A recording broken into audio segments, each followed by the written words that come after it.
So, yun yung workout ko everyday. 20 minutes yun for one set. Pero pag madami ako kinain, ginagawa ko 2 sets or 3 sets everyday para lang di mag-guilty kumain. So yung buong 1 set na yun is 20 minutes. So, pag inulit niya ng 2 sets lahat yun, 40 minutes. Pag inulit niya 3 sets, 60 minutes.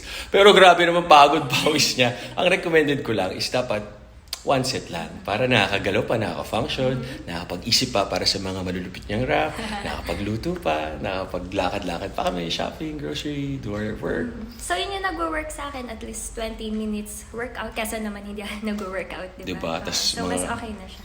Tapos tumutulong din kami sa gawaing bahay. Yes, Yun. sir. Oo, sanay kami na kami gumagawa lahat. Kahit na may house staff kami, may mga secretary kami, PA, accountant kami lahat.